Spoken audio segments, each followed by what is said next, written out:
Hello, and welcome back for another episode of this season of Try This on Wisp Sports. I'm your host, Dr. Kirstin Lauritzen, and today we are 1 week out. Oh my goodness. Well, we're technically less than a week out. We're 6 days out from Ironman 70.3 Indian Wells. So it'll be a half Ironman on Sunday, December 5th. And I'm really, really excited. We're feeling pretty good going into taper week this week. I had some really good training this past weekend, a lot of swimming. I did so much swimming the past couple of days, trying to get into colder water. I got a new wetsuit, which I'm like really excited about. And yeah, I'm feeling very excited and very ready to go into Indian Wells and just see what is in store for that day. I think the biggest thing as far as just like racing goes, it's not always just about wanting to have like a really good race, but you just never know like what sort of things are going to pop up. So it would just be nice to have what I would call a clean race, like just to have a really solid day where I can kind of finish up the day and just say like, I feel like that was a really, really good race. That's basically my goal. And I'm also really, really hoping that I can accomplish my goals for the swim. So we'll see if I make it into that 30-minute time mark, but that's the biggest goal and takeaway that I want to have from this race. This last weekend, we swam in like 41 degree water for basically like 300 yards. Cause I was so cold in that water. I did not last for very long. So that was a very interesting part of training this last weekend, but had a lot of, again, very wet and rainy training per usual in Oregon. But it was a good last, basically week of training, getting that last bit in. And now we head into taper week. And the biggest thing for me this week, like biggest focus, is making sure that I'm eating enough food. Definitely, it's very common for athletes to think that it's the day before that's the most critical as far as meals go. And there's some to that, because you don't necessarily want to put in a ton of fruit, and you don't really want to put in a ton of like vegetable fibers and things that are going to be like hard to digest the day before. But your nutrition the week before, the whole week, is actually really critical and really important. It's not really just about that like meal at the end of the day, the night before the race. That it's just not about that like whole carb loading thing that we used to think was very important. Now, what you want to do is try to keep your carbohydrate load up throughout the week so that you can continue to build up those stores. And then what you want to do is just keep everything super light and easy as far as food goes. We've talked about this on a previous episode, so I'm not going to like camp on this, but just keep everything super light. So chicken, rice, or other things that are just really easy to digest that day before, so that you don't have a ton sitting in your gut the day of the race. And one of the reasons for that is because even if you don't have GI distress or GI issues, it's just really helpful to go in with a pretty cleaned out GI tract, so that even if like something goes wrong or nerves kick in or something happens, you're not going to end up with like a bunch of problems and end up potentially, visiting the restroom multiple times, simply just because you just don't have anything necessarily in your gut. So yeah, things are a lot different when you look at like race prep and that week before. The old way of thinking as far as like carb loading just ends up potentially setting you up for GI distress. And there's some other things that go in there as well. Like there's some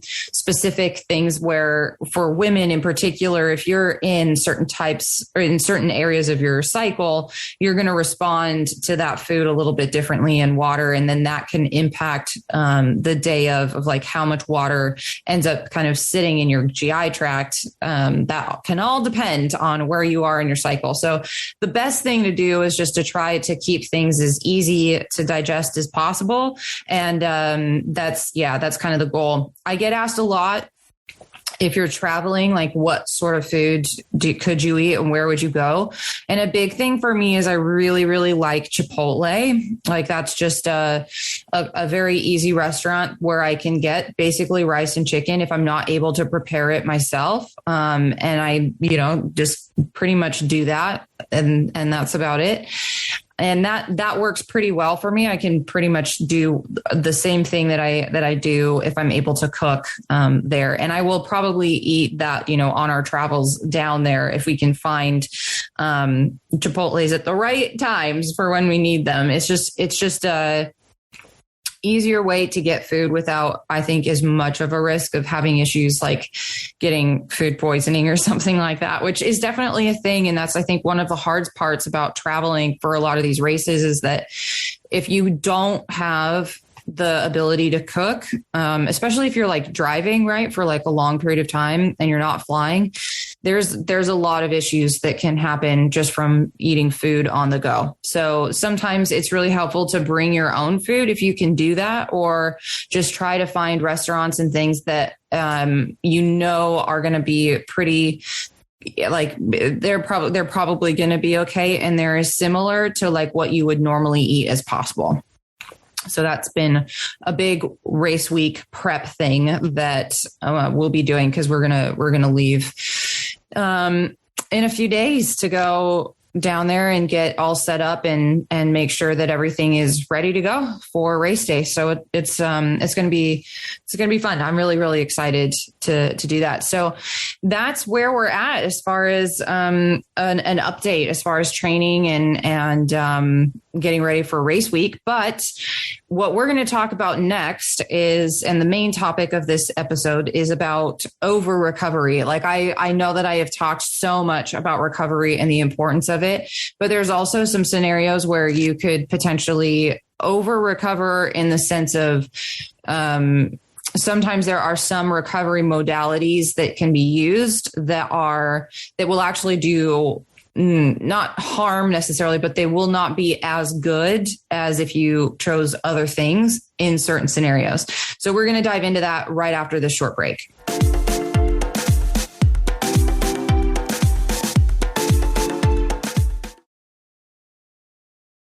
So with over recovery, we really want to be careful of the different types of modalities that we use, just simply because of certain situations that athletes get into that there's a time and a place that's the right time to use some of these things.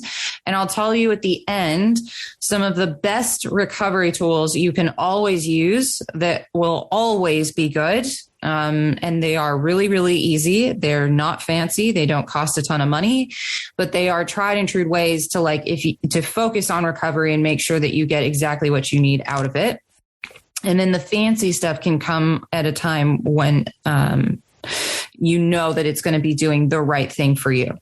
So I know that on this podcast, we talk a lot about recovery and the benefits and the pros of recovery, because it's really true that a lot of athletes just actually don't even recover at all. They just don't prioritize that. And it's unfortunate, because recovery is something that's really necessary in order for the body to be able to adapt, right? To get those gains that you are putting all of that time and effort into trying to get. Without recovery, the body you're kind of like working your body towards breakdown in a sense, versus trying to get better and better, right? So there are some different options for like fancy recovery stuff, which so many athletes do. And you see them on like social media and they seem like really cool because there are these fancy different things that are supposed to help with recovery, like ice baths and cryotherapy. And saunas are one. Normatec boots, if you don't know what those are, they're kind of like compression boots in a sense, and you just put them on your legs or arms, and sometimes they'll even have cooling in them as well. But these ones are just compression, and they sort of just go up and down your leg in different patterns to try to facilitate recovery. There's also like red light therapy, even like certain supplements, right? Like all of those are fancy recovery tools that people love to use. But they're definitely they're definitely geared towards better recovery for sure. Like that is what they are basically like marketed as. But the problem with that is that especially all the ones that I literally just listed. So the ice baths, cryotherapy, saunas, Normatec, red light therapy, they are helpful in certain scenarios. But there are other scenarios where if the body does not have what it needs, then you're just going to be kind of pulling from empty, and it's not necessarily going to do the same thing that you want. So for example, if the body is depleted of energy, or nutrients, and that there are signs essentially that that the mitochondria are suffering, those recovery modalities can actually be worse rather than better. And so I'll back up a little bit. For those of you that are not familiar with the mitochondria, I know it's a fancy word, but it is a organelle inside of a cell. So if you picture like a round cell with all these things inside of it, there's things in there that are called the mitochondria. And the mitochondria use a lot of antioxidants in order to produce energy. And that is a really, there's a lot more that goes into that than just that alone. But the mitochondria are, that's their job, is they create energy in the form of what we call ATP. And that you experience is like your body being able to do its job. Right. So the problem, though, is that sometimes we can be at an energy deficit, or we can like deplete the source, like the resources that those mitochondria use. And in that case, these modalities that I have just recently mentioned can make things worse rather than better. And the reason for that is because the mitochondria, the modalities that I just mentioned, like ice baths, cryotherapy, red light therapy, sauna, stuff like that, they actually need your mitochondria to be able to like, they are energy dependent, right? So let's take this in. Let's break this down a little bit. So if you are in a period of overtraining, chronic inflammation, or if you have central nervous system fatigue, so I want you to picture like, this can definitely happen in the middle of training season. Absolutely. But most of the time where we see the most of that, like central nervous system fatigue and really like kind of chronic inflammation, is after, well, actually, I shouldn't even say that. It would be more like acute inflammation. But the central nervous system fatigue definitely happens after races, like those big, especially like Ironmans, those big ultra races. That central nervous system fatigue takes a while to recover from. And that's a big piece of this when it comes to after a big race. But things like chronic inflammation and overtraining, those two can pop up at literally any time, and they can pop up at any point during your training season, right? So they're very critical to look out for the signs and symptoms of those.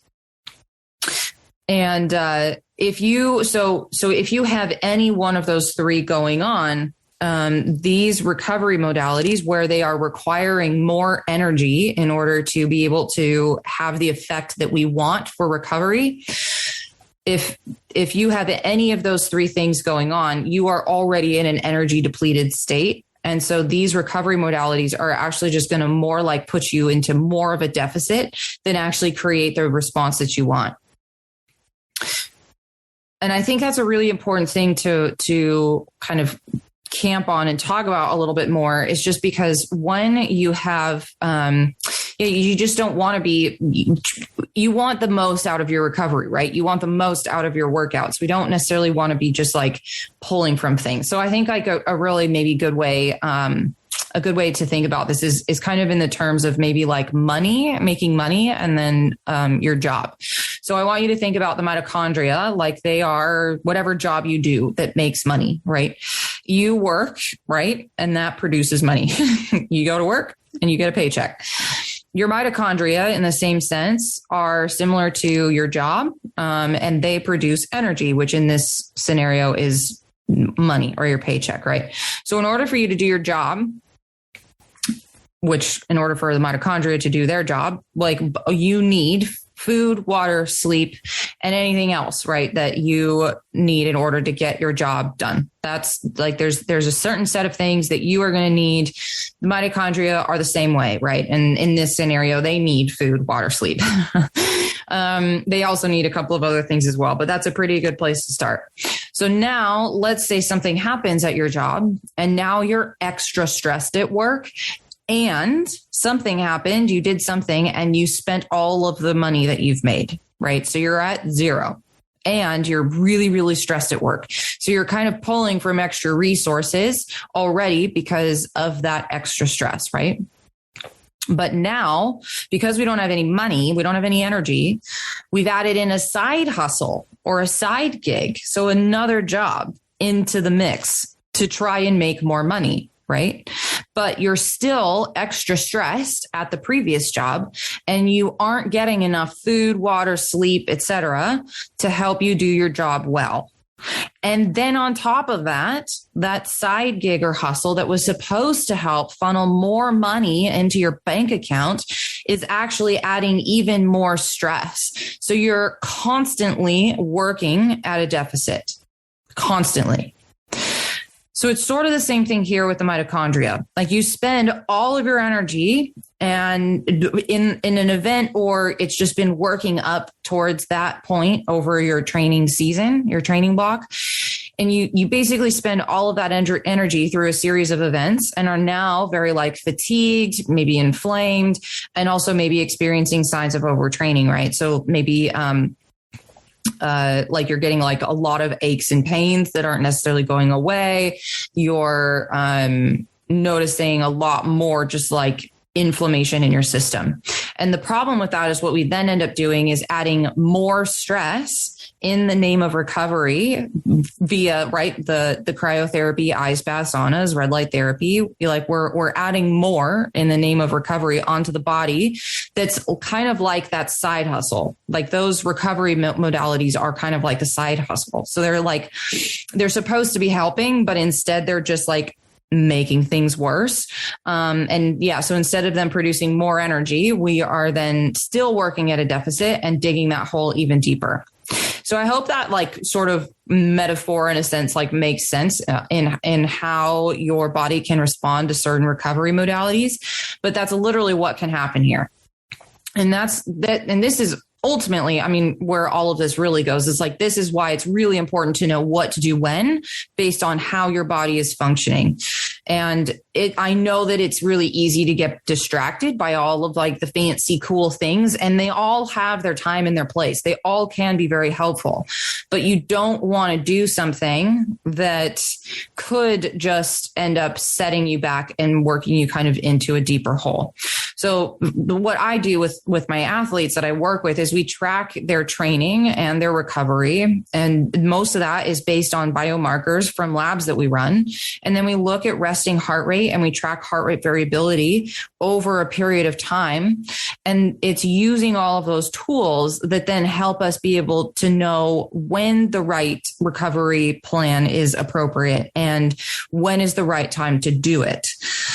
Otherwise, one really key thing to remember is when it comes to recovery, if you get really excited about different fancy things, then like, yeah, those fancy things are nice. And I actually personally love Normatec. I love my sauna. I love cold therapy. I love all of those things.